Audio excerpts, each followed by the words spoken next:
हाय, जय Mahakal. Welcome to your channel MPRM। आशा करती हूँ कि आप सभी स्वस्थ होंगे, निरंतर अपने एग्जाम की तैयारी कर रहे होंगे। MPPSC प्री का, मेंस का दोनों सिलेबस चेंज हो गए हैं।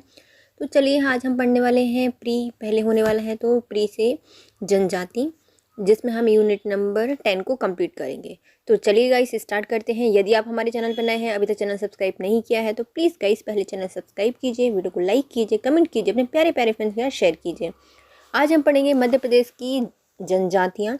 तो मध्य प्रदेश की सबसे बड़ी जनजाति कौन सी है? तो सबसे बड़ी जनसंख्या वाली जनजाति का नाम है भील। कौन सी है? भील। हमारे मध्य प्रदेश पूरे भारत के है बीच में, जिसमें पाई जाती है बहुत सारी जनजातियों की संख्या, जिसका नाम है भील। फिर आती है हमारी भील का अर्थ क्या होता है? तो भील का अर्थ होता है कमान। क्या होता है? भील का अर्थ होता है कमान। ये धनुष रखते हैं इसलिए इन्हें भील कहा जाता है। ये क्या करते हैं? धनुष रखते हैं, इसलिए इनको भील कहा जाता है। पिथौरा भीलों का एक प्रसिद्ध चित्रकला शैली है। तो पिथौरा चित्रकला से किससे संबंधित है? तो पिथौरा चित्रकला जानी जाती है हमारी भील जनजाति से। भगोरिया नृत्य झाबुआ अलीराजपुर में निवास करने वाले भीलों द्वारा किया जाता है। जो भगोरिया नृत्य होता है वह कौन करता है? झाबुआ अलीराजपुर में निवास करने वाली भील जनजाति के द्वारा ये किया जाता है। फिर आते हैं भील जनजाति। मध्य प्रदेश की सबसे बड़ी जनजाति भील है। भील का अर्थ होता है कमान। ये धनुष रखते हैं इसलिए इनको भील कहा जाता है। पिथौरा चित्रकला इनकी प्रसिद्ध चित्रकला है। भीलों की जो विपुल सांस्कृतिक परंपरा है, इसमें धार्मिक कृत्यों और गानों, नृत्य और सामुदायिक जो देवी देवता हैं, त्वचा में गुदना, पौराणिक कथाओं और विधा में अभिव्यक्त होती है। इनके घरों में सौंदर्य शास्त्र का सहज बोध प्रकट होता है। तो ये क्या है? देखो इनके यहाँ पे इनकी संस्कृत जो परंपराएं हैं वो बहुत अलग अलग है ना। तो हमें कैसे पता चलती है इनकी परंपराएं? तो सांस्कृतिक परंपराएं उनके धार्मिक कृत्यों से, गानों से, नृत्य से, सामुदायिक देवी देवताओं की पूजाओं से, जो त्वचा में बनाए हुए गुदनों से, उनकी पौराणिक कथाओं से, विधाओं से, और जो उनके घर वगैरह हैं वहाँ पर सौंदर्य शास्त्रों का सहज ही प्रबोध होता है। अब आता है भगोरिया नृत्य, जो कहाँ पर होता है? झाबुआ अलीराजपुर में जो निवास करते हैं भील जनजाति, उनके द्वारा ये किया जाता है। होली पर हाट बाजार में होने वाले भील जनजातियों का नृत्य है भगोरिया नृत्य। यह एक अनूठी परंपरा के कारण देश भर में प्रसिद्ध है। तो भगोरिया नृत्य कब किया जाता है? होली में जो बाजार लगते हैं उसके समय किया जाता है। कहाँ पर? अलीराजपुर, झाबुआ में इसको आयोजित कराया जाता है। भील जनजाति का जो भगोरिया नृत्य है वह एक अनूठी परंपरा के लिए पूरे देश भर में जाना जाता है। अब आते हैं भील जनजाति क्यों प्रसिद्ध है? तो यह मध्य प्रदेश की भील जनजाति ने अपनी एक ऐतिहासिक परंपरा हलमा को जल संरक्षण के लिए इस्तेमाल किया है। इस परंपरा के अंतर्गत इन जनजातियों के लोगों ने पानी से जुड़ी समस्याओं का उपाय ढूंढने के लिए एक जगह में एकत्रित किया है। हलमा परंपरा से मिले सुझाव की वजह से इस क्षेत्र में पानी का संकट कम हुआ है और भूजल स्तर बढ़ गया है। तो हलमा विधि क्या है? तो हलमा विधि एक जल संरक्षण की प्रक्रिया है। किसके द्वारा अपनाई गई है? भील जनजाति के द्वारा अपनाई गई है, जिससे उन्हें जल ढूंढ के उसका संरक्षण बढ़ाया है और जो भूमि जल स्तर है उसको भी बढ़ा दिया है। अब आता है पिथौरा चित्रकला। झाबुआ के भीलों के बीच जो पिथौरा चित्रकला है वह एक धार्मिक रीति होती है जिसका अत्यधिक सम्मान किया जाता है। पिथौरा में घोड़ों का लिखिंद्र किया जाता है। परंपरागत जो चित्रकला है, चित्रकार हैं वह इसको चित्रित करते हैं और देवी देवताओं को उनको अर्पित करते हैं। किसका बनाया जाता है? मुख्यतः इसमें घोड़ों का चित्र बनाया जाता है पिथौरा चित्रकला में। किसके द्वारा की जाती है? तो यह भील जनजाति के लोगों के द्वारा की जाती है। झाबुआ में प्रसिद्ध है। क्या है ये? तो अपने देवी देवताओं से संबंधित चित्र बनाए जाते हैं। किसका चित्र बनाया जाता है? मुख्यतः घोड़े का चित्र बनाया जाता है।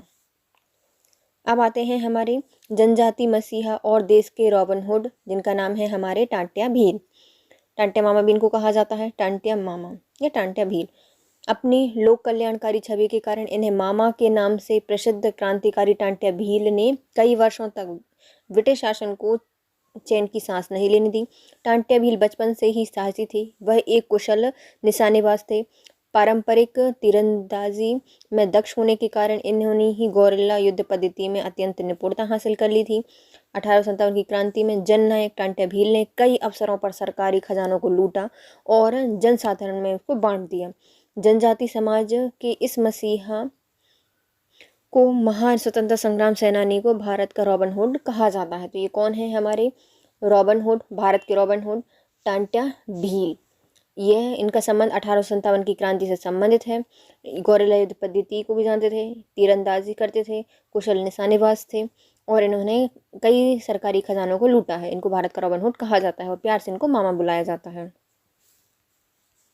अब आते हैं हमारे कीर्ति सूर्य जननायक, जिनका नाम है टांट्या भील स्मारक। कहाँ पे बन रहा है? तो कीर्ति सूर्य जननायक टांट्या भील की जन्म स्थली बड़ौदा अहीर जिला खंडवा में स्थित है।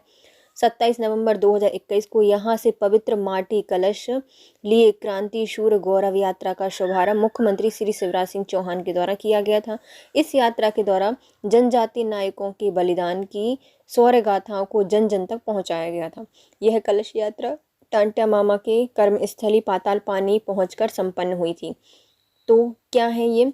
कीर्ति सूर्य जननायक हैं। टांट्या भील स्मारक बनाया गया है। कहाँ पे बनाया गया? तो उनकी जो जन्म स्थली है बड़ौदा अहीर जिला खंडवा में बनाई गई है। कब बनाई थी? 27 नवंबर 2021 को इसको बनाया गया था। शुभारंभ किसके द्वारा किया गया था?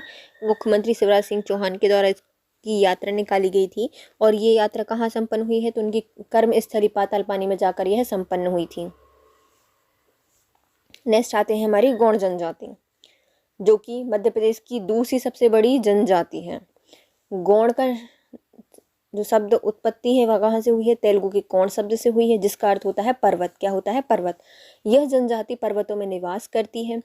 इसके बिदरी, बांगपंथी, हरडिली, नावाखानी, जवारा, मड़ई और छेरता प्रमुख पर्व और त्योहार हैं। कौन कौन से हैं? तो बिदरी बंदरों जैसे होंगे, पर्वतों में रहते हैं बंदर, और बंगपंथी करते रहते हैं तो बंगपंथी। हरडीली हर डाल पर घूमते रहते हैं। नवाखानी नए नए फल खाते रहते हैं। जावरा यहाँ जाते हैं वहाँ जाते हैं। छेरता छत्ता लगा के। तो ये क्या है? सारे पर्व मनाए जाते हैं गौड़ जनजाति के द्वारा। हिंदू देवताओं के साथ ये ठाकुर देव, माताबाई, दूल्हा देव, बागेश्वर, सूर्यदेव और खैर माता की पूजा करते हैं। तो ये कौन कौन की किस किस देवता की पूजा करते हैं? ठाकुर देव की, माताबाई की, दूल्हा देव की, बागेश्वर की, सूरज देव की, खैर माता की ये पूजा करते हैं। कर्मा, सैला, भड़ोनी, सुआ, दीवानी, विरहा, कहवर इनके प्रमुख नृत्य होते हैं। तो कौन सा होता है? कर्मा, सैला, बड़ोनी, सुआ, दीवानी, विरहा, कहवर यह प्रमुख नृत्य किए जाते हैं गौड़ जनजाति के द्वारा। तो मध्य प्रदेश की दूसरी सबसे बड़ी जनजाति का नाम है गौड़।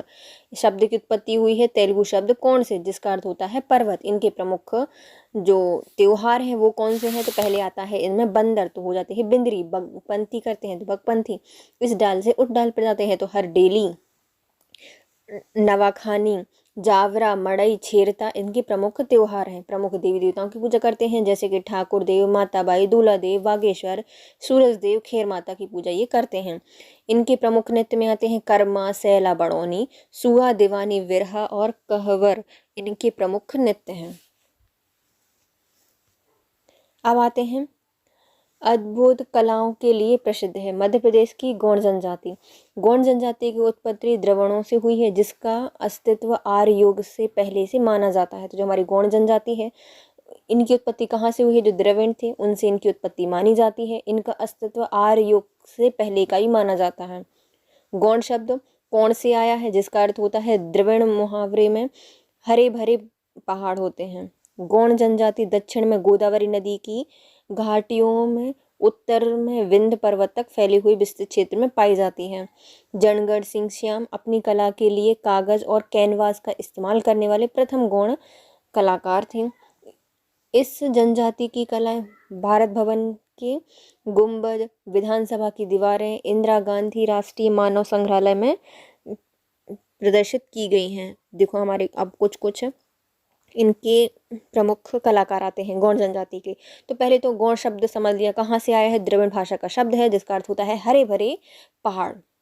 कहाँ फैली है जो हम गौड़ जनजाति? तो यह दक्षिण में गोदावरी नदी की घाटियों में, उत्तर तक विंध्य पर्वत तक यह फैली हुई है। जनगढ़ सिंह श्याम अपनी कलाओं के लिए जाने जाते हैं। क्या करते हैं? तो यह कागज़ और कैनवास में अपनी पेंटिंग वगैरह बनाते हैं। इनकी चित्रकलाएं कहाँ पर फेमस हैं? तो जो हमारा भारत भवन है उसके गुंबदों पर है। विधानसभा की दीवारों पर है और इंदिरा गांधी जो राष्ट्रीय मानव संग्रहालय है उसमें भी इनको प्रदर्शित किया गया है। फिर आते हैं गौंड जनजाति के लिए किया जाता है सेवा और दूध लौटावा विवाह। तो इसकी कुछ परंपराएं भी हैं विवाह की, जो कौन कौन सी है। पहली आती है सेवा विवाह। कौन सा? सेवा विवाह, जिसमें गौंड जनजाति में जो वर होता है वह बधू मूल्य नहीं चुकाने की स्थिति में बर भावी ससुर के यहाँ सेवा करता है, जिसके बाद बर को बधू सौंप दी जाती है। मतलब यदि बर है वो आया और उसके बाद बधू मूल नहीं है तो क्या करेगा, जो बधू है उसके पिता के यहाँ पे ससुर के यहाँ पे उसकी सेवा करेगा। जब पूरा सेवा कर लेगा, सेवा से यदि खुश हो जाएंगे ससुर जी तो अपनी बेटी को दे देंगे। यह विवाह को लामान्याय विवाह भी कहा जाता है। लामान्याय विवाह भी कहा जाता है। फिर आता है दूध लौटावा विवाह। इसमें क्या होता है, जो गौंड जनजाति होती है उसमें ममेरे फुफेरे भाई बहनों में विवाह होता है और इसे ही दूध लौटावा विवाह कहा जाता है। तो मुख्यतः दो मतलब प्रमुख विवाह हैं गौंड जनजाति में। कौन सा? सेवा विवाह, दूध लौटावा विवाह। सेवा विवाह को क्या कहा जाता है? लामान्यायी कहा जाता है, क्योंकि इसमें जो बर होता है बधू मूल नहीं चुका पा रहा तो जाके ससुर के यहाँ सेवा करता है, सेवा से खुश होकर ससुर जी अपनी बेटी दे देते हैं। इस विवाह को लामान्यायी विवाह भी कहा जाता है। दूध लौटा में क्या होता है, ममेरे फुफेरे भाई बहनों की शादी होती है। अब आते हैं हरे भरे पेड़ों के निवासी हैं गौंड। भारत में बृहत्तम जनजाति समुदाय गौंड की उत्पत्ति द्रविड़ से हुई है। जो हमारे मध्य प्रदेश की दूसरी जनजाति है, दूसरी नंबर की जनजाति है गौंड, लेकिन भारत की पहली है तो बृहद जनजाति है गौंड जनजाति। इसका शब्द की उत्पत्ति द्रविड़ से मानी जाती है। इसका अस्तित्व आर्य युग से पहले का माना जाता है। जो गौंड शब्द है वह कौन से आया है, जिसका अर्थ क्या होता है, हरे भरे पहाड़ होते हैं। गौंड सर्दियों में अमरकंटक पर्वत श्रेणी में फैले हुए एक विजातीय समूह होते हैं। यहाँ कई शताब्दियों से अमरकंटक श्रेणी में नर्मदा क्षेत्र में विंध्य सतपुड़ा मंडला के घने जंगलों में निवास करते रहे हैं। तो यह अमरकंटक के पहाड़ों पर, नर्मदा क्षेत्र में, सतपुड़ा में, मंडला के घने जंगलों में निवास करते हैं। अपने महोत्सव और धार्मिक कृत्यों नृत्यों के माध्यम से यह अपनी संस्कृति से जुड़े रहते हैं। प्रकृति के प्रति प्रेम दर्शाते हैं जनजाति निवासी। जो हमारी जनजाति होती हैं वो क्या करती हैं, प्रकृति के प्रति प्रेम को हमेशा दर्शाती हैं। जनजाति संस्कृति घनी राज्य मध्य प्रदेश में गौंड जनजाति के लोग अपने घरों को पारंपरिक तरीके से बनाते हैं और इनका ध्यान भी रखते हैं कि प्रकृति को नुकसान ना पहुंचे। ये इन अनमोल संपत्ति को सहेजने के लिए भारत स्थित जनजाति संग्रहालय में भी ऐसे ही एक घर का निर्माण किया गया है, जो कि गौंडों द्वारा निर्माण किया गया है। तो जो हमारी जनजातियाँ होती हैं वो क्या करती हैं, वनों में निवास करती हैं, वनों का संरक्षण करती हैं, उनका ख्याल रखती हैं और हमारी धरोहर को बचा के रखती हैं। इसीलिए हमारे जो भोपाल में स्थित जनजाति संग्रहालय है उसमें बनाया गया है एक घर, जिसको गौंड द्वारा निर्मित किया गया है।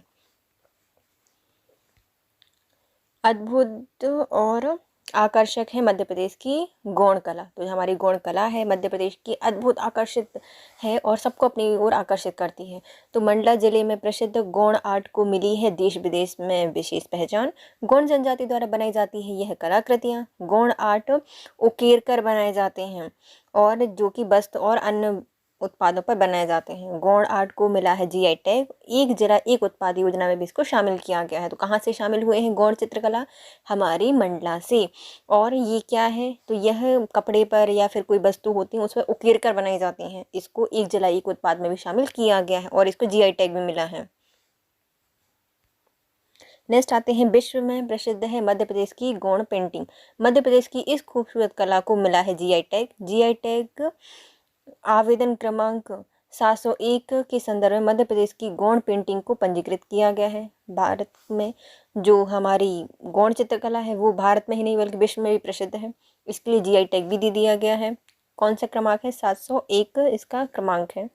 मानव की प्रकृति के साथ जुड़ाव को दर्शाने वाली इस जनजाति चित्रकला की प्रथा गौंड जनजाति में प्रचलित है। तो ये क्या करती है, मानव और जो प्रकृति है उसके बीच के जुड़ाव को प्रदर्शित करती है। विभिन्न उत्सवों और अवसरों पर इसे बनाया जाता है। देखिए जैसे कि ये है, तो ये क्या करते हैं, विशेष अवसरों पर इनको निर्मित किया जाता है और यह मानव और प्रकृति के बीच में संबंध को बताती है। गौंड आभूषण। गौंड युवतियाँ सफ़ेद बांस के कंघी को अपने बालों को सहेजने के लिए इस्तेमाल करती हैं। सफ़ेद बांस के कंघे होते हैं, उनसे क्या करती हैं, बालों को सहेजती हैं। ये हमारे देखिए ये आभूषण हैं इनके। अब आती है विश्व प्रसिद्ध है भील और गौड़ जनजाति की चित्रकलाएं। भील और जो गौड़ चित्रकलाएं करती हैं वो विश्व प्रसिद्ध हैं। मध्य प्रदेश की सबसे बड़ी जनजाति भील समुदाय द्वारा की जाने वाली पारंपरिक चित्रकला आज पिथौरा चित्रकला के नाम से जानी जाती है, जो कि विश्व प्रसिद्ध है और दुनिया भर में जानी जाती है। गौड़ चित्रकला लोक कला का ही एक रूप होता है, जिसमें गौड़ कथाओं, गीतों, कहानियों का चित्रण किया जाता है, जो कि पारंपरिक रूप से गौड़ देवी देवताओं के सम्मान में सदियों से गाई जाती हैं। तो उनको गाया जा रहा था, अब उनको चित्रकला के रूप में उकेरा जा रहा है। गौड़ चित्रकला पद्मश्री मिला है भूरीबाई को और दुर्गा सिंह ब्याम जी को 2021 में। ये दोनों किससे संबंधित हैं, गौड़ चित्रकला से संबंधित हैं, पिथौरा चित्रकला से। तो जो हमारी गौड़ और भील चित्रकला है, जो भील समुदाय है मुख्यतः, उनके द्वारा किया जाता है क्या, पिथौरा चित्रकला बनाई जाती है, जो कि क्या बनाए जाते हैं, इसमें कुछ चित्र बनाए जाते हैं जो कि हमारे देवी देवताओं से, पशु पक्षियों से संबंधित होते हैं, और ये हमारी कथाओं से, उनके गीतों से, कहानियों में उनको चित्रित किया जाता है। कहानी में जो सदियों से चली आ रही थी, अब उन्हीं को पेंटिंग कर दिया इनने। तो इसके लिए दिया है पद्मश्री मिला है 2 व्यक्तियों को। पहले हैं हमारी भूरीबाई और दूसरे हैं दुर्गाबाई ब्याम। अब आते हैं भगवान राम की भक्ति सबरी माता ने की थी, माता से उनसे संबंधित है सबरी से, और कोल जनजाति से उनका संबंध है। तो जो हमारी सबरी हैं, सबरी के झूठे बेर खाए थे राम जी ने, है ना, तो उनका संबंध किससे संबंधित है, वह है कोल जनजाति से संबंधित है। कोल जनजाति मध्य प्रदेश की तीसरी सबसे बड़ी अनुसूचित जनजाति है। मध्य प्रदेश में कोल जनजाति की 10 लाख से ज़्यादा जनसंख्या मुख्य रूप से रीवा, सतना, शहडोल, सीधी, पन्ना और सिंगरौली जिले में निवास करती है। यह खेरवाड़ समूह का एक प्राचीन जनजाति है, जो कि अपना संबंध भगवान राम की भक्त सबरी से मानते हैं। महर्षि पाणिनि के अनुसार कोल शब्द कुल से निकला है, जो कि समस्त का भाव संबोध करता है, संबोधक है ना। तो जो कोल जनजाति है वो हमारी मध्य प्रदेश की तीसरी सबसे बड़ी अनुसूचित जनजाति है। इसका संबंध जो हमारी सबरी माता है उनसे माना जाता है। 10 लाख से ज़्यादा इनकी जनसंख्या हमारे मध्य प्रदेश में पाई जाती है। मुख्यतः रीवा, सतना, शहडोल, सीधी, पन्ना, सिंगरौली जिले में पाए जाते हैं। यह खेरवाड़ समूह की एक प्राचीन जनजाति है। इनका संबंध राम जी की भक्त सबरी माता से है, और महर्षि पाणिनि के अनुसार जो कोल जनजाति है, इस शब्द की उत्पत्ति कोल से हुई है, जिसका अर्थ होता है कुल से हुई है, जिसका अर्थ होता है समस्त का भाव बोधक होता है। नेक्स्ट आता है बैगा जनजाति।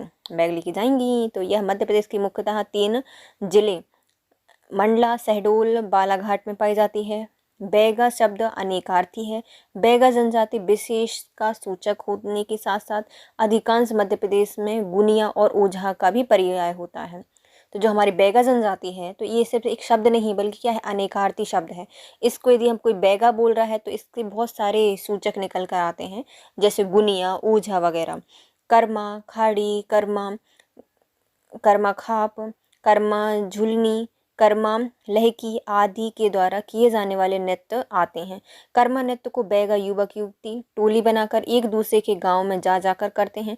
वर्तमान समय में बैगा समूह जब नृत्य करने जाते हैं तो एक दूसरे को अतिथि की तरह स्वागत सत्कार करते हैं, और यह नृत्य लगभग रात भर होता है। जो बैगा जनजाति है, तो हमने देख लिया अनेकार्थी शब्द है, कई लोगों के लिए प्रयोग किया जाता है।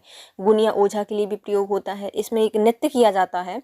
जो कौन कौन से नृत्य हैं, तो अपने बैग में क्या लेके जाते हैं, कर्म लेके जाते हैं। तो कर्मा सब में लग जाएगा, तो कर्मा खड़ी, कर्मा खाप, कर्मा झुलनी, कर्मा लहकी, ये इसमें किए जाते हैं। कर्मा नृत्य को बैगा युवक युवती टोली बनाकर एक दूसरे के गांव में जाकर करते हैं, और वर्तमान समय में जब ये एक दूसरे गांव में जाते हैं, समूह बनाकर जाते हैं, तो दूसरे जो लोग होते हैं वो इनका अतिथियों की तरह स्वागत करते हैं, और ये पूरे नृत्य रात भर चलते रहते हैं। अब आता है हमारा परधौनी नृत्य। परधौनी नृत्य विवाह के अवसर पर बैगा जनजाति द्वारा बारात के स्वागत पर किया जाता है। तो परधौनी परधनी पहन के किया जाता होगा। हम लोगों के यहाँ बुंदेलखंड में बहुत फेमस है परधनी। तो जब बारात का स्वागत किया जाता है तब नृत्य किया जाता है परधौनी नृत्य, और ये किया जाता है बैगा जनजाति के द्वारा।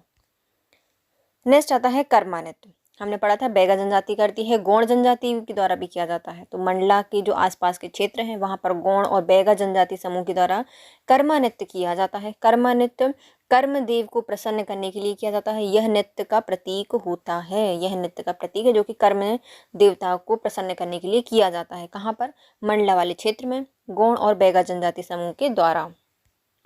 अब आता है हमारी भारिया जनजाति। भारिया जनजाति मध्य प्रदेश में इसका विस्तार छिंदवाड़ा, सिवनी और मंडला में पाया जाता है। छिंदवाड़ा, सिवनी, मंडला में भारिया जनजाति निवास करती है। इस जनजाति का एक छोटा सा समूह छिंदवाड़ा के पातालकोट में सदियों से रह रहा है। वहाँ के निवासी शेष दुनिया से लगभग अलग ही जीवन व्यतीत करते हैं।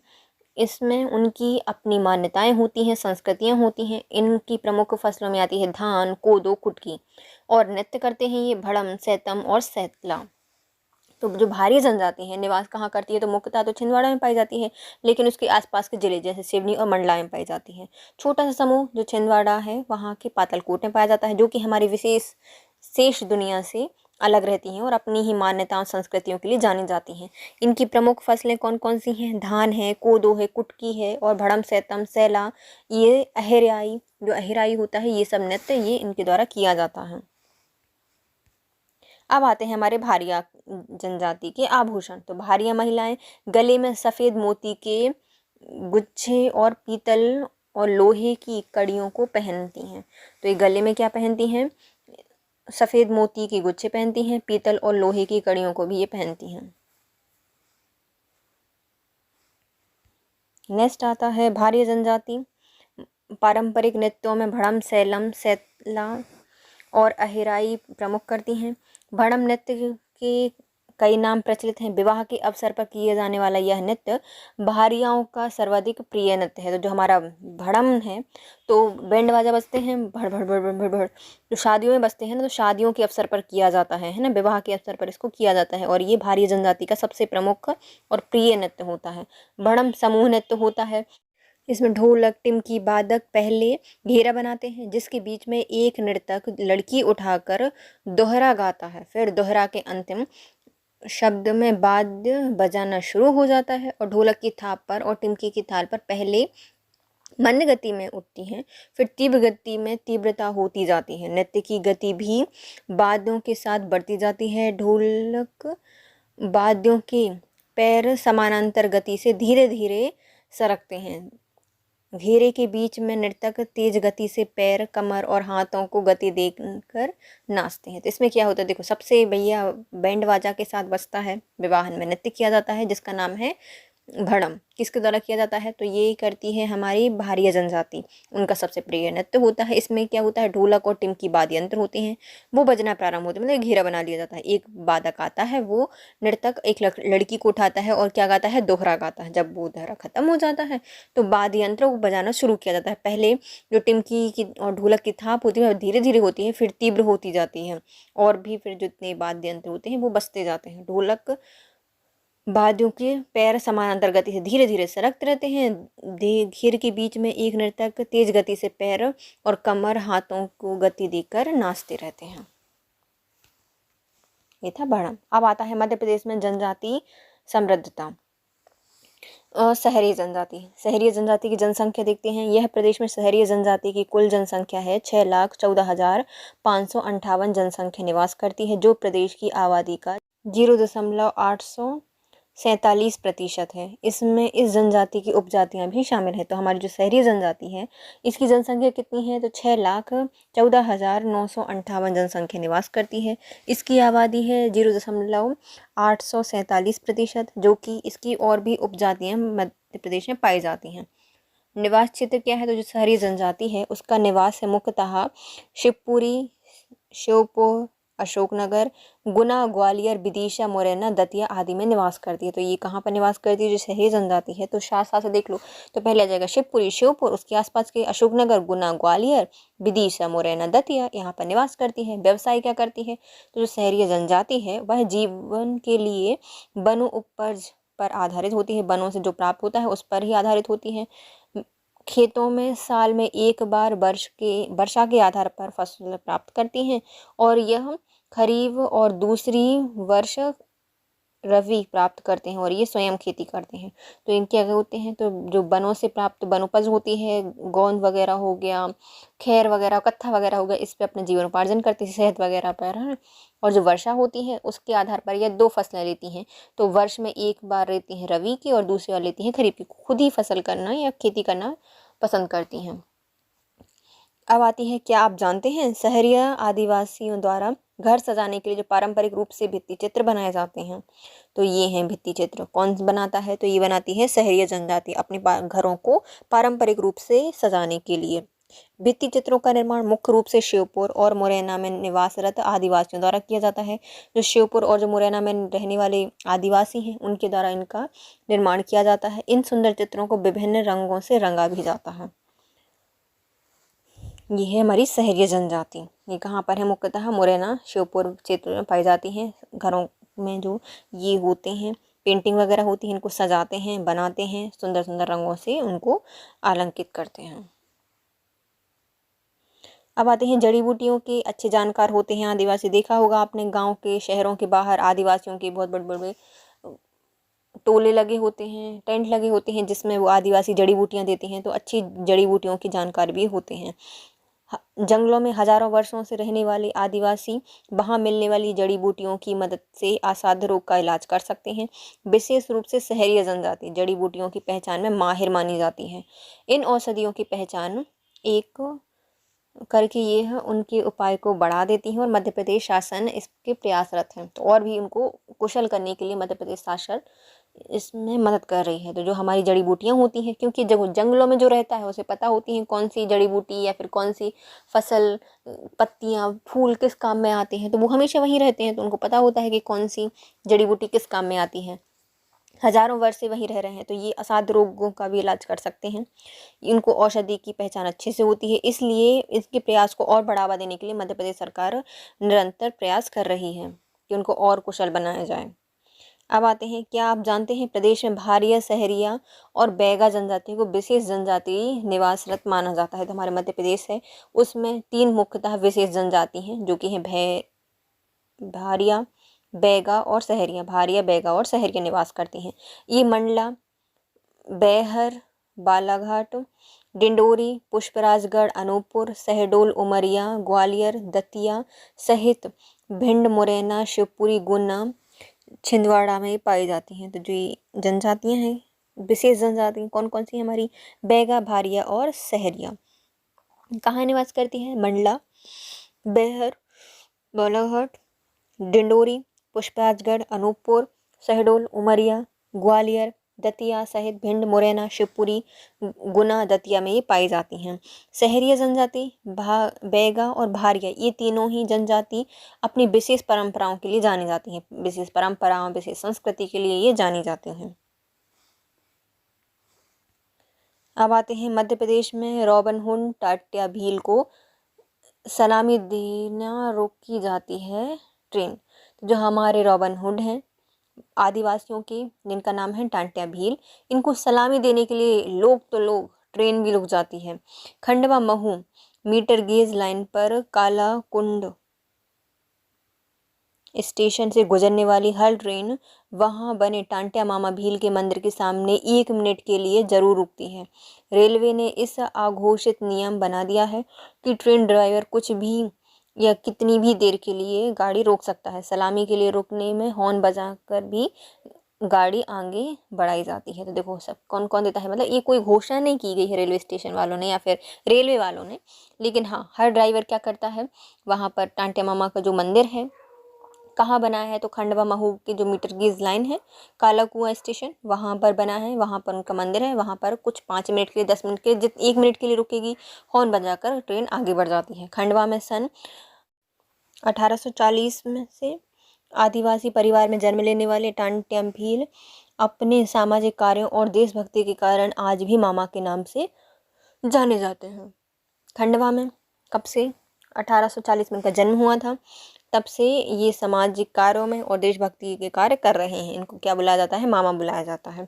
1857 से लेकर 1889 तक टांटिया भील ने अंग्रेजों की नाक में दम करके रखा था। 4 दिसंबर 1889 को इनको फांसी दी गई थी। कब दी गई थी? 4 दिसंबर 1889 को। अंग्रेजों ने सबको खंडवा रेल मार्ग पर स्थित पाताल पानी, जो काला पानी रेलवे स्टेशन है, उसके पास जाकर फेंक दिया था। वहां से यहाँ उनकी समाधि स्थल मंदिर बनाया गया। अंग्रेज भी टांट्या भील की वीरता और दानवीरता के कायल थे। उन्होंने इंडियन रॉबिन हुड इनको कहा था। इनको कब फांसी दी गई थी? 4 दिसंबर 1889 को इनको दी गई थी। इनका मंदिर कहाँ पे बनाया गया है? जो काला पानी पाताल पानी रेलवे स्टेशन है उसके पास इनका मंदिर बनाया गया है। इनको क्या कहा जाता है? इंडियन रॉबिन हुड कहा जाता है। भगवान बिरसा मुंडा जयंती। जनजाति गौरव दिवस 15 नवंबर 2022 को मनाया जाने लगा है। तो किसकी उस पर जयंती पर?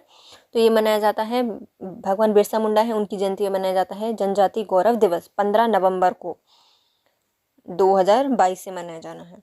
अपनी लोक कल्याणकारी छवि के चलते मामा के नाम से प्रसिद्ध क्रांतिकारी टांट्या भील ने इस वर्ष तक, मतलब कई वर्षों तक अंग्रेज शासन को परेशान किया। उनके लिए चुनौती बन गए थे। फिर 1874 से लेकर उनकी गिरफ्तारी तक उन्होंने अनेकों अवसर पर सरकारी खजाने को लूटा और जनसाधारण में उनको बांट दिया। जीवन के अंतिम समय में गिरफ्तार कर लिए गए और पहले उनको इंदौर में और बाद में जबलपुर की जेल में रखा। इनके दुष्संघर्ष योद्धा को ब्रिटिश सरकार के द्वारा 19 अक्टूबर 1889 को मृत्युदंड दे दिया गया। तो कौन है ये? टांट्या भील है। अभी अपन 4 दिसंबर पढ़ा था, यहाँ पर 1889 तो है लेकिन 19 अक्टूबर है। देखते हैं। फिर आते हैं स्वाधीनता संघर्ष जनजातीय चेतना के प्रतीक हैं भीमा नायक। बड़वानी जिले के पंच मोहली गांव में रहने वाले स्वतंत्रता संग्राम सेनानी शहीद भीमा नायक की वीरता की गाथा आज भी जनजाति लोगों की बीच में सम्मानपूर्वक गाई जाती है। मध्य प्रदेश के निवाड़ी क्षेत्र के ये नायक हैं जिन्होंने 1840 से लेकर 1874 तक अंग्रेजों के विरुद्ध भील जनजातियों की क्रांति का नेतृत्व किया था। कौन है ये? भील जनजाति संबंधित हैं हमारे भीमा नायक। इन्होंने स्वाधीनता संघर्ष में अपना योगदान दिया है। कब से? तो 1840 से 1874 तक। कहाँ पर इनका जन्म हुआ था? तो जो बड़वानी जिला है उसके पंचमहरोली मोहली गांव में हुआ था। स्वतंत्रता संग्राम से जाने जाते हैं और इन्होंने भील जनजाति का नेतृत्व किया था। भगवान बिरसा मुंडा जयंती पर इनको भी माना जाएगा तो भीमा नायक देखते हैं। तत्कालीन बड़वानी जिले के पंचमहरोली क्षेत्र में इनका जन्म हुआ था। 1857 की क्रांति के दौरान इन्होंने ब्रिटिश शासन को गंभीर चुनौती प्रस्तुत की थी। भीमा नायक का प्रभाव क्षेत्र पश्चिम में राजस्थान क्षेत्र से लेकर पूर्व का जो नागपुर है वहां तक फैला हुआ था। महान क्रांतिकारी टाट्या टोपे के साथ इनका लगातार संपर्क रहा। 1867 में इन्हें गिरफ्तार कर लिया गया और अभियोजन में दोष सिद्ध करार दे दिया गया, जिसके पश्चात इनको पोर्ट विलियर भेज दिया गया, मतलब जो अंडमान निकोबार है वहां पर। इनको 29 दिसंबर 1876 में इन्हें वहां पर आखिरी सांस ली। कहाँ पर ली थी? पोर्ट विलियर में इन्होंने आखिरी सांस ली है। अब आते हैं हमारे खाज्या नायक। ये भी जनजाति गौरव दिवस पर इनका ही पोस्टर निकाला गया। खाज्या नायक, इन्होंने भी 1857 की क्रांति में जनजाति समुदाय नायक हैं इनमें से एक आते हैं हमारे खाज्या नायक। इन्होंने 1856 में अंग्रेजों के विरुद्ध विद्रोह छेड़ दिया था और एक बड़ी सेना एकत्रित की थी। बड़वानी और इसके आसपास का जो क्षेत्र है वह खाज्या नायक के क्षेत्र से प्रभावित था। 1857 की क्रांति के समापन के बाद भी खाज्या नायक ने ब्रिटिश सरकार की चैन की सांस नहीं लेने दी, क्योंकि इनके साथ विश्वासघात हुआ था और इनको पकड़कर जल्दी ही फांसी दे दी गई। 1860 में इनको वीरगति प्राप्त हो गई। नेक्स्ट आते हैं हमारे अमर बलिदानी ढिल्लन शाह। अमर बलिदानी ढिल्लन शाह जन्म कब हुआ है? 1802 में हुआ है, मदनपुर नरसिंहपुर मध्य प्रदेश में। जनजाति संबंधित है इनकी गौड़ जनजाति से आते हैं, तो अमर हो गए हमेशा के लिए। तो अमर बलिदानी ढिल्लन शाह जो कि गौड़ जनजाति से आते हैं। 1802 में इनका जन्म हुआ है। कहाँ पर? मदनपुर नरसिंहपुर मध्य प्रदेश में। बलिदान है इनका 16 मई 1857 की क्रांति के बाद 1 साल बाद इनका निधन हो गया। मध्य प्रदेश के बुंदेलखंड क्षेत्र के गौड़ जनजाति के वीर योद्धा डेलन शाह युवा अवस्था में ही अंग्रेजों से संघर्ष करने लगे थे। मात्र 16 वर्ष की आयु में इन्होंने चौरागढ़ में अंग्रेजों के किले पर आक्रमण कर दिया था। इन्होंने वहां पर झंडा, यूनियन जैक भी उखाड़ कर फेंक दिया था, परंतु गढ़ा पर अधिकार नहीं कर पाए थे। पुनः सेना संगठित करके वर्ष 1836 में इन्होंने दूसरा प्रयास किया, पर सफल नहीं हुए। वर्ष 1857 की क्रांति में इन्होंने तीसरा प्रयास किया और चावरपाठा और तेंदुखेड़ा दोनों को अंग्रेजों के कब्जे से स्वतंत्र कर लिया। मतलब जो चावरपाठा है वो और तेंदुखेड़ा जो क्षेत्र है उसको अंग्रेजों के कब्जे से स्वतंत्र कर दिया। 1858 में अंग्रेज बड़ी सेना लेकर आए और डेलन शाह को बंदी बना लिया गया। डिलवार में वीर डेलन शाह को पीपल के पेड़ पर फांसी दे दी गई। कहाँ पर दी गई है इनको? डिलवार में दी गई है। वीर डेलन शाह को पीपल के पेड़ से फांसी दे दी गई थी। नेक्स्ट आते हैं भगवान बिरसा मुंडा जयंती पर किनकी मनाई गई है? तो सीताराम कंवर। 1857 की क्रांति के दौरान होलकर एवं बड़वानी राज्य के नर्मदा पार के क्षेत्र में इन्होंने जिसकी आज निमाड़ के क्षेत्र से संबंधित है, इसमें ब्रिटिश शासन के विरोध में एक बड़े विद्रोह का नेतृत्व करने वाले हैं सीताराम कंवर। कंवर ने सतपुड़ा क्षेत्र और श्रेणी में भीलों को विदेशी शासन उखाड़ फेंकने के लिए प्रेरित किया। पेशवा और तात्या टोपे के साथ मिलकर इन्होंने गहन प्रयास किए।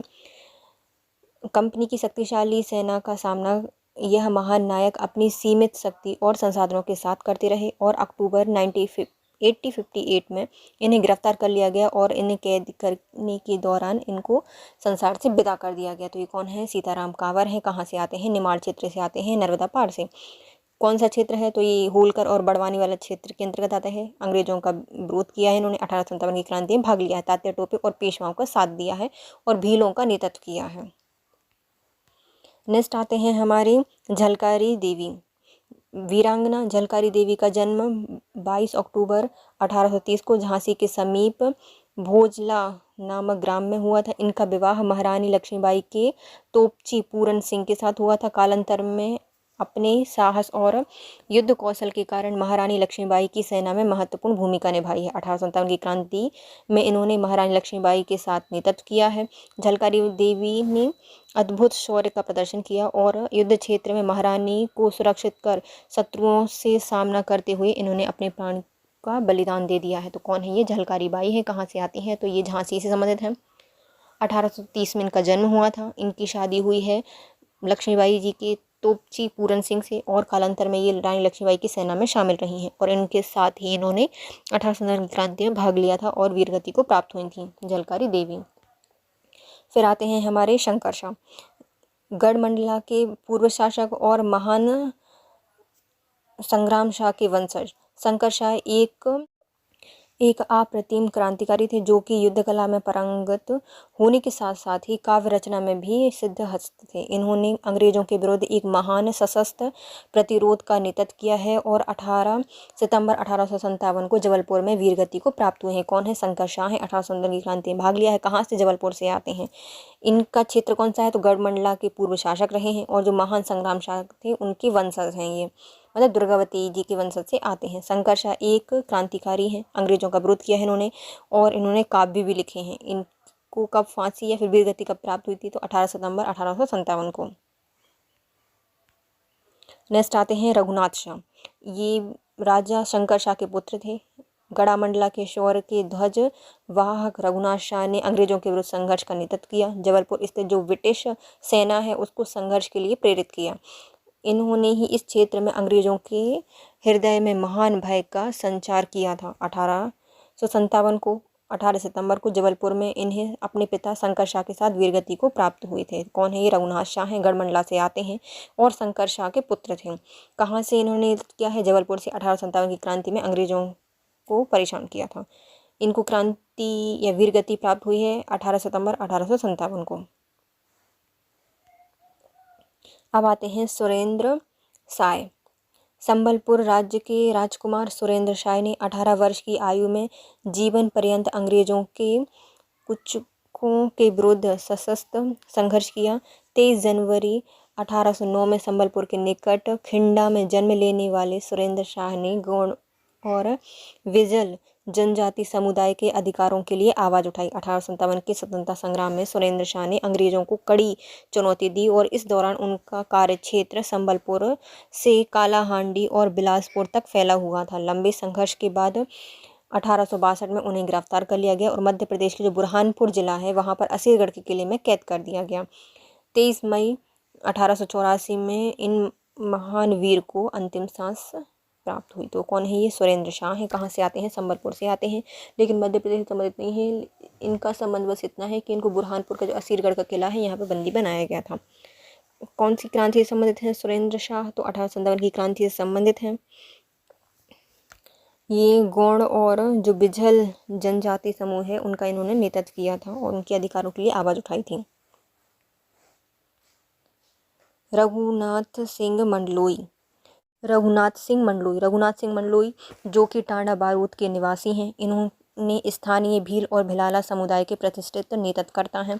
इन्होंने अंग्रेजी शासन के विरुद्ध हुए सशस्त्र संघर्ष का नेतृत्व किया है। इनके प्रभाव के कारण ही निवाड़ क्षेत्र के विद्रोह की ज्वाला धधकी थी। अंग्रेजी कंपनी की सेना में इन्होंने अक्टूबर 1858 में वीजागढ़ के किले में घेर लिया गया। इन्हें बंदी बना लिया गया और इसके पश्चात इनके जीवन से संबंधित कोई भी घटना का उल्लेख नहीं मिलता है। तो कौन है ये? रघुनाथ सिंह मंडलोई हैं। कहाँ से आते हैं? तो ये टाड़ा बारूद से आते हैं। 1857 की क्रांति में नेतृत्व किया है। भील और भिलाला जनजाति का नेतृत्व किया है। 1858 में इनको पकड़ लिया गया। कहाँ से? तो इनको पकड़ा गया है बीजागढ़ के किले से। इन्हीं के कारण ही निवाड़ क्षेत्र में विद्रोह की ज्वाला धधकी थी। तो कौन है? रघुनाथ सिंह मंडलोई। नेक्स्ट आते हैं बिरसा मुंडा। मुंडा क्रांति के नेतृत्वकर्ता और महान जन समुदाय द्वारा बिरसा भगवान के रूप में पूजे जाने वाले बिरसा मुंडा का जन्म नवंबर 1875 में हुआ था। 1 अक्टूबर 1894 को बिरसा मुंडा के नेतृत्व में मुंडाओं ने अंग्रेजों से लगान कर माफ़ी के लिए आंदोलन किया।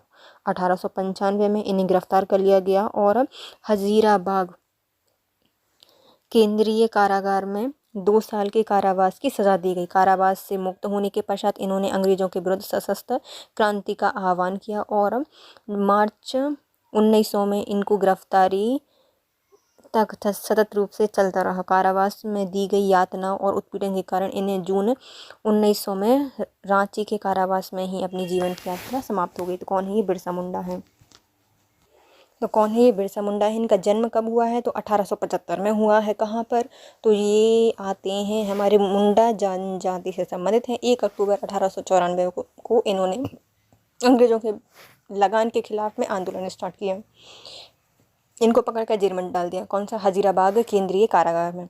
2 साल बाद इनको छोड़ दिया गया। इन्होंने फिर सशस्त्र विद्रोह किया। फिर से इनको पकड़कर बंद कर दिया गया। इनको इतनी यातनाएं दी गई कि इन्होंने रांची कारावास में जून 1900 में अपने प्राण त्याग दिए। तो ये कौन है? ये बिरसा मुंडा है।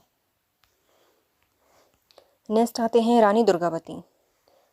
गौरव गाथा सुनेंगे हम रानी दुर्गावती की। साहस और बहादुरी की पराकाष्ठा का नाम है रानी दुर्गावती। गढ़मंडला की रानी है। दुर्गावती का नाम इतिहासों के पन्नों में स्वर्णिम अक्षरों से लिखा हुआ है। रानी दुर्गावती का जन्म 5 अक्टूबर 1524 को हुआ था कालिंजर बांदा में। ये चंदेलों की बेटी थी दुर्गावती। इनके पिता का नाम था कीरत राय। इनका विवाह सन 1552 में गोंडवाना शासक संग्राम शाह के पुत्र दलपत शाह से हुआ था। कौन है ये? रानी दुर्गावती हैं। कहाँ की रानी है? तो रानी है अपनी गढ़मंडला की। इनका जन्म 5 अक्टूबर 1524 में कालिंजर बांदा में हुआ था। इनके पिता का नाम है कीरत राय। यह चंदेलों की राजकुमारी थी। इनका विवाह किससे हुआ है? तो गोंडवाना जो शासक हैं संग्राम शाह, उनके पुत्र दलपत शाह से हुआ है इनका विवाह। अंग्रेज इतिहासकार कनिंघम के अनुसार रानी दुर्गावती कालिंजर के राजा कीरत सिंह की पुत्री थी। रानी दुर्गावती का विवाह गढ़मंडला के तेजस्वी राजा संग्राम शाह के ज्येष्ठ पुत्र दलपत शाह के साथ हुआ था। रानी ने अनेक मंदिर, मठ एवं धार्मिक प्रतिष्ठानों सहित प्रजाहित के जलाशयों का निर्माण कराया, धर्मशालाएं बनवाई और संस्कृत पाठशालाओं का निर्माण करवाया था। कौन कह रहा है? तो ये कनिंघम के द्वारा कहा गया है कि ये किसकी पुत्री थी? कीरत सिंह की पुत्री थी। इनका विवाह दलपत शाह से हुआ था। क्या करवाए इन्हें? मंदिर, मठ, धार्मिक प्रतिष्ठान, जलाशय निर्माण कराए हैं, धर्मशाला बनवाई और संस्कृत पाठशालाओं का निर्माण कराया है। बावनगढ़ वाले गोंडवाना की वीरांगना थी रानी दुर्गावती। 15 साल तक गोंडवाना पर इन्होंने शासन किया है। कितने साल तक? 15 साल तक इन्होंने शासन किया है गोंडवाना पर। शासनकाल के दौरान इन्होंने जलाशय, पुल, रास्तों का निर्माण कराया। रानीताल, चेरीताल, आधारताल रानी की दूरदर्शिता का प्रतीक है। तो इन्हें क्या क्या बनवाए थे? रानीताल बनवाया, चेरीताल बनवाया और आधारताल का निर्माण करवाया था। कहाँ पे? जबलपुर में। बावनगढ़ की रानी है ये महारानी दुर्गावती। भोपाल में स्थित जनजाति समुदाय की कला का अनूठा घर है जनजातीय संग्रहालय।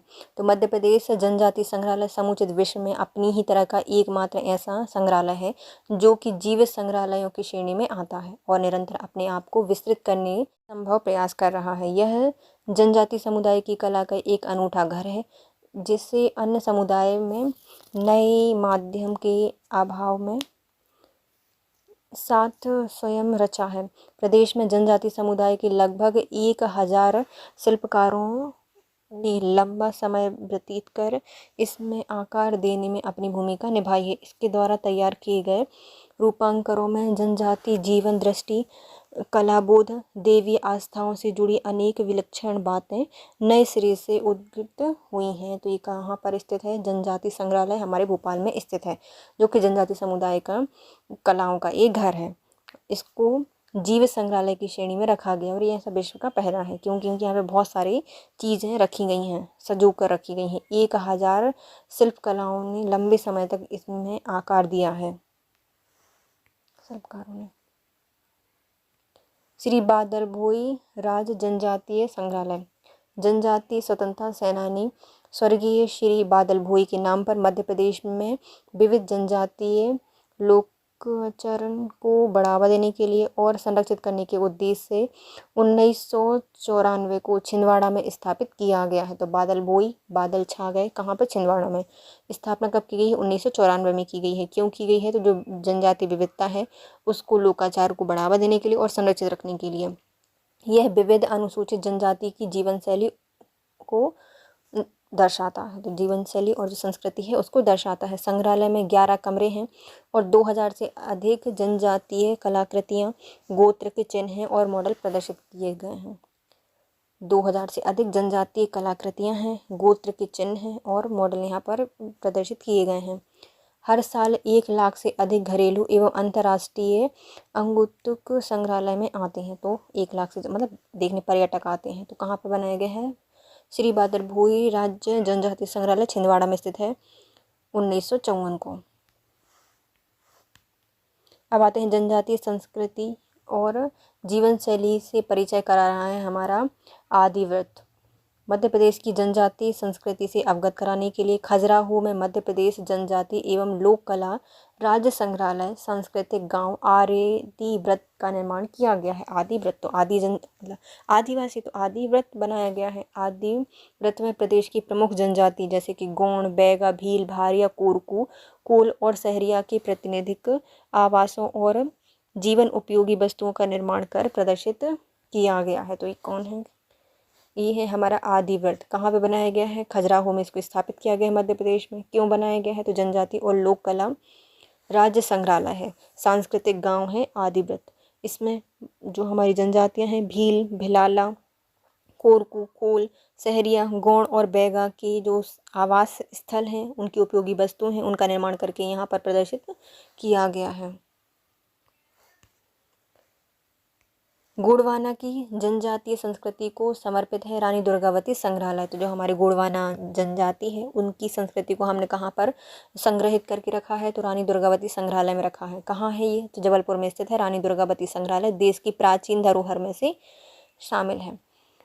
संग्रहालय में एक गलियारे में 64 योगिनियों के छाया चित्र प्रदर्शित किए गए हैं। यहाँ पर 6163 पुरावशेष संग्रहित हैं। संग्रहालय महान गोंड रानी दुर्गावती की गजारूढ़ मूर्ति है। भित्ति पर उनके जीवन पर आधारित चित्र विवरण सहित प्रदर्शित किए गए हैं। यह अंचल और गोंडवाना की जनजातीय संस्कृति कला को प्रदर्शित करती है। तो क्या है ये? रानी दुर्गावती संग्रहालय है, जबलपुर में स्थित है। तो यहाँ पर क्या रखा गया है? एक पूरा गलियारा है, वहाँ पर 64 योगिनियों की छायाचित्र बनाए गए हैं। 6163 पुरातात्विक साक्ष्य रखे गए हैं। रानी दुर्गावती की एक गजारूढ़ मूर्ति है, उनसे जीवन से संबंधित कुछ चित्र वहाँ पर लगाए गए हैं। गोंडवाना में जो जनजाति संस्कृति है उसकी कला को प्रदर्शित करता है। मध्य प्रदेश के बारे में तो अनूपपुर में आदिवासियों द्वारा निर्मित मुखौटे और वाद्य यंत्र देश भर में प्रसिद्ध हैं। तो कहाँ पे बनते हैं? अनूपपुर में बनते हैं। अनूप क्या पहनता है? मुखौटा पहनता है और वाद्य यंत्र बजाता है। तो मुखौटे और वाद्य यंत्र कहाँ पर है? अनूपपुर में बनाए जाते हैं। यहाँ पर एक तारा, दो तारा, खमक सहित इन वाद्य यंत्रों को आदिवासी द्वारा परंपरागत रूप से बजाया जाता है। देश के प्रमुख कला शिल्प मार्केट में यह प्रमुख रूप से देखने को मिलते हैं। तो मुखौटे कहाँ बनते हैं? अनूपपुर में बनते हैं। और वाद्य यंत्र जैसे कि एक तारा, दो तारा और खमक वहाँ पे बनाई जाती हैं और मार्केट में इनको बेचा जाता है। गौड़ कला को आदिवासी झोपड़ियों से दुनिया भर के म्यूजियम तक पहुंचाने वाले हैं जनगढ़ सिंह श्याम। कौन है ये? तो गौड़ कला से संबंधित हैं जनगढ़ सिंह श्याम। साल 1981 की बात है, जब डिंडोरी जिले के गांव के पाटनगढ़ में रहने वाले जनगढ़ सिंह श्याम कभी झोपड़ियों की दीवारों पर और भैंसों की पीठ पर कलाकृतियां उकेरा करते थे। कला परखियों ने उन पर नजर पड़ी और जल्द ही वे देश प्रदेश में प्रसिद्ध हो गए। कुछ समय बाद उनकी कलाकृतियां दुनिया भर के संग्रहालयों में नजर आने लगी। इस विरासत को आज उनकी संतान और जनगढ़ स्कूल ऑफ आर्ट आगे बढ़ा रहे हैं। उनके गांव से निकलकर मुख्य धारा से जुड़ने वाले हर कलाकार की प्रेरणा स्वर्गीय जनगढ़ सिंह श्याम ही हैं। आज अगर गौड़ कला के पास अपने काम के लिए एक अंतर्राष्ट्रीय मार्केट है और उनके राज्य और अंतर्राष्ट्रीय प्रदेशों से सम्मानित किया जा रहा है, तो इस बात का श्रेय स्वर्गीय जनगढ़ सिंह श्याम को जाता है। तो कौन है ये जनगढ़ सिंह श्याम? ये गौड़ कला से संबंधित हैं। इन्होंने देश विदेश में अपनी जो कलाकृति हैं उनको पहुँचाया है। कहाँ से आते हैं? तो डिंडोरी जिले के हैं, पाटनगढ़ से। नेक्स्ट आती हैं भूरीबाई। भूरीबाई एक कलाकार हैं मध्य प्रदेशी। इनको पद्मश्री पुरस्कार मिला है 2021 में। पद्मश्री पुरस्कार से सम्मानित किया गया है भूरीबाई को। यह अंतर्राष्ट्रीय स्तर पर ख्याति प्राप्त करने वाली झाबुआ की भील पेंटर हैं। पहली भील कलाकार हैं जिन्होंने मड वॉल पेंटिंग के लिए कैनवास का इस्तेमाल किया है। जो मड वॉल पेंटिंग होती है उसके लिए किसका प्रयोग किया गया है? कैनवास का प्रयोग किया है। और ऐसा करने वाली भूरीबाई पहली कलाकार हैं। किससे संबंधित हैं? तो ये हैं हमारी भील जनजाति से आती हैं और इनको पद्मश्री पुरस्कार मिला है 2021 का। नेक्स्ट आती है मध्य प्रदेश का गौरव। कौन है? तो पति के सहयोग करते हुए गौड़ चित्रकलाकार बनी है डिंडोरी की रजनी ध्रुवे। कौन है ये? गौड़ जनजाति से आती है रजनी ध्रुवे गौड़। और कहाँ से हैं? डिंडोरी से हैं। जनगढ़ सिंह श्याम भी डिंडोरी से थे, वो भी गौड़ कलाकार थे। ये भी जो रजनी सिंह ध्रुवे हैं वो भी कहाँ से आती हैं? डिंडोरी से आती हैं। गौड़ चित्रकला है। घरों की दीवारों तक सिमटी अपनी गौड़ चित्रकारी को अब कैनवास पर उकेर रही हैं रजनी ध्रुवे अधिकतर पशु पक्षी और जानवरों के चित्र बनाती हैं। इन्होंने अपने जीवन के अनुभव एवं परिवेश को कैनवास पर प्रभावशाली ढंग से उकेरा है। जनजाति संग्रहालय भोपाल में रजनी ध्रुवे के चित्रों की प्रदर्शनी चल रही है।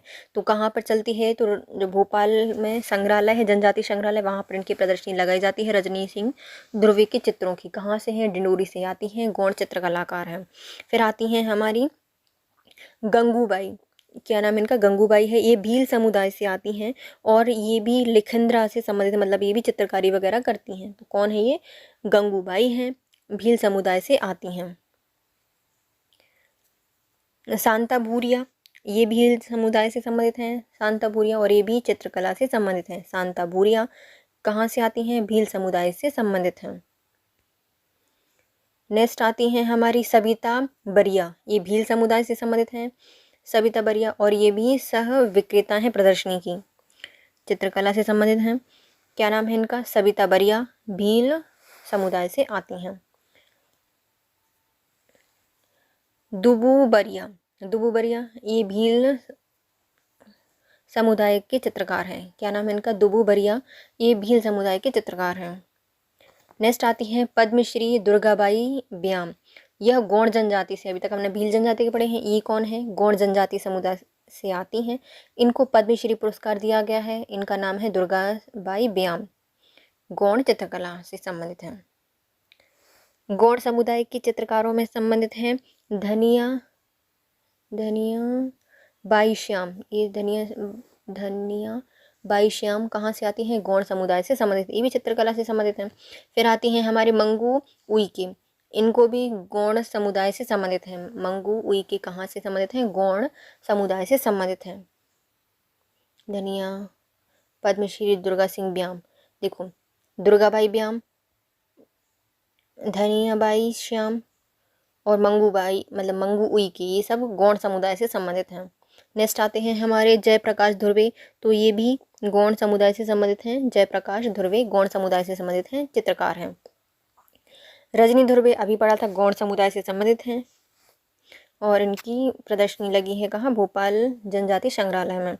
फिर आते हैं आत्माराम श्याम, ये भी गौड़ समुदाय से संबंधित हैं। आत्माराम श्याम गौड़ समुदाय से संबंधित हैं।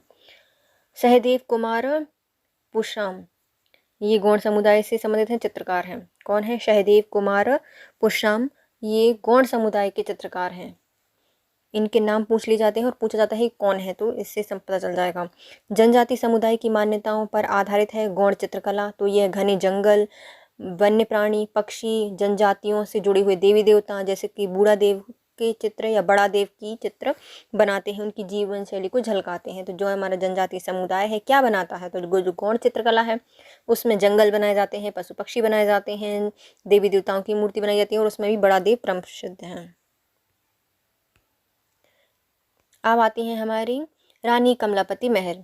16वीं शताब्दी से सन 1715 तक गिरनौरगढ़ किले पर गौड़ राजाओं का आधिपत्य था और भोपाल पर भी इन्हीं का शासन हुआ करता था। तो 16वीं शताब्दी में और जो 17वीं शताब्दी चल रही थी 1715 तक, जो गिरनौर का गढ़ है इसमें गौड़ राजाओं का आधिपत्य था। भोपाल में गौड़ राजा निजाम शाह ने अपनी पत्नी रानी कमलापति के नाम पर तालाब के निकट एक बहुत ही सुंदर महल का निर्माण करवाया था। सन 1702 में पूर्ण कराया गया था इसका पूरा निर्माण। इसे आज भी रानी कमलापति महल के नाम से जाना जाता है। आज भी यह महल अपनी वीरता के साथ साहस और आत्मसम्मान की याद को दिलाता है। भारतीय पुरातत्व विभाग ने सन 1989 में इस महल को अपने संरक्षण में ले लिया और इसमें आज एक छोटी सी चित्र प्रदर्शनी लगी हुई है। तो ये कौन सा महल है? रानी कमलापति महल है। कहाँ पर है? तो गिरनौर का किला है, उसी को कहा जाता है रानी कमलापति महल। 16वीं शताब्दी से 1715 तक जो हमारे गौड़ शासक हैं उनका आधिपत्य था भोपाल पर। इसमें जो हमारे निजाम शाह हैं गौड़ राजा, उनकी पत्नी का नाम था कमलापति, उन्हीं के नाम पर एक सुंदर महल बनवाया गया था। 1702 में इसको पूरा कंप्लीट करवा लिया गया। इससे हमें वीर गाथाएं, साहस और आत्मसम्मान की याद दिलाई जाती हैं। इसको पुरातत्व विभाग ने कब अपने अंडर में ले लिया? तो 1989 में अपने संरक्षण में ले लिया है और यहाँ पर चित्र की प्रदर्शनी लगाई गई है। अब आता है मदन महल किला। यह गोंडवाना शासकों का है। कहाँ पर है? जबलपुर में स्थित है। तो गोंडवाना शासनकाल का साक्षी है मदन महल, जबलपुर में स्थित है। इस किले का निर्माण राजा मदन सिंह के द्वारा कराया गया था। शहर के करीब 2 किलोमीटर दूरी पर पहाड़ी पर स्थित यह किला 11वीं शताब्दी के इतिहास को बयां करता है। किले को रानी दुर्गावती फोर्ट के नाम से भी जाना जाता है। तो मदन महल को क्या कहा जाता है? दुर्गावती फोर्ट के नाम से भी जाना जाता है। गोंडवाना शासनकाल की साक्षी है, जबलपुर में स्थित है। मदन शाह ने इसका निर्माण करवाया था। 11वीं शताब्दी में निर्मित कराया गया है और इसको रानी दुर्गावती फोर्ट के नाम से भी जाना जाता है। नेक्स्ट आता है हमारी बड़ी बाई गौड़। बताती हैं कि मशरूम को घर में ही उगाया जा सकता है, इससे पैसे भी अच्छे मिलते हैं। तो क्या है, कौन है ये? तो बड़ी बाई हैं जो गौड़ समुदाय से आती हैं। इन्होंने घर में ही मशरूम को उगाने की तकनीक बताई है और पैसे भी कमाने की तकनीक बताई है। तो मशरूम की खेती ने बदला जनजाति महिलाओं का जीवन। मध्य प्रदेश के जिला मुख्यालय पन्ना से 70 किलोमीटर दूर पर स्थित आदिवासी बहुल कलदा पठार की सह सहायक समूह से जुड़ी हैं गौड़ जनजाति की महिलाओं द्वारा ऑस्टर मशरूम जो कि डिंगरी की खेती की जा रही है, जिसके लिए महिलाओं को मनरेगा योजना से कुटीर बना दिया गया है, क्योंकि इनके घर बहुत छोटे हुए हैं, मतलब छोटे से थे।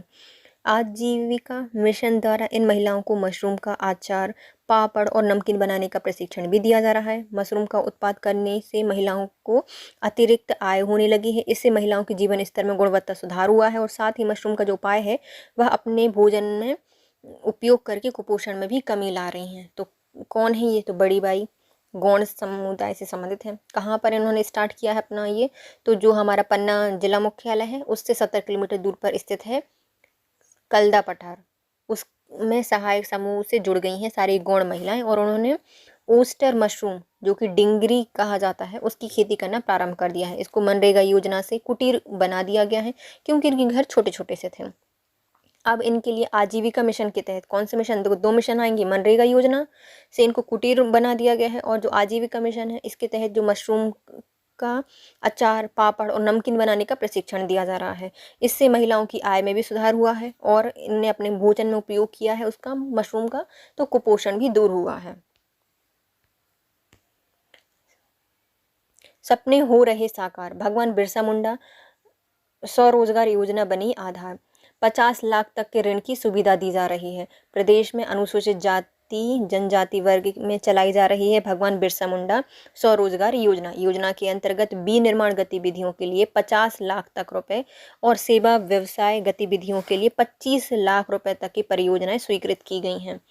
इसके लिए अभ्यर्थी समर्थ.online.mp.gov.in पर आवेदन कर सकते हैं। तो कैसे? तो जो हमारे यहाँ पे बिरसा मुंडा जयंती भी मनाई गई है अभी कुछ ही दिन पहले, उन्हीं के नाम पर भगवान बिरसा मुंडा स्वरोजगार योजना चलाई जा रही है। इसमें 2 प्रकार की राशि ऋण दी जाती हैं। कौन कौन सी? तो एक 50 लाख रुपए का ऋण दिया जाता है। तो कब दिया जाएगा? जब कोई विनिर्माण गतिविधियां हो रही हैं तो 50 लाख रुपए का ऋण दिया जाएगा और ये सेवा व्यवसाय किया जा रहा है तो 25 लाख रुपए का ऋण दिया जाएगा। इनको दिया जाता है तो अनुसूचित जनजाति हैं उनको ये ऋण दिया जाएगा। बिरसा मुंडा स्वरोजगार योजना जनजाति समुदाय को बनाने सशक्त मध्य प्रदेश ने लागू किए हैं पैसा एक्ट। तो जो हमारे यहाँ पे क्या स्टार्ट हो गया है, पैसा एक्ट लागू हो गया है। क्यों? क्योंकि जो जनजाति समुदाय है उसको क्या करना है? सशक्त बनाना है। प्रदेश के 20 जिले में और 89 जनजाति बहुल विकास खंडों में पैसा एक्ट लागू हो गया है। जनजातीय समुदाय के आर्थिक, सामाजिक और सशक्तिकरण का जरिया बना है पैसा एक्ट। पैसा एक्ट के माध्यम से जनजाति समुदाय को मिला जल, जंगल और जमीन पर अधिकार। जनजाति परंपरा और संस्कृति के संरक्षण, संवर्धन की जिम्मेदारी ग्राम सभा को मिली है। तो जो हमारे जनजाति समुदाय है उसको सशक्त बनाना है तो एक एक्ट लाया गया है। क्या नाम है उसका? पैसा एक्ट।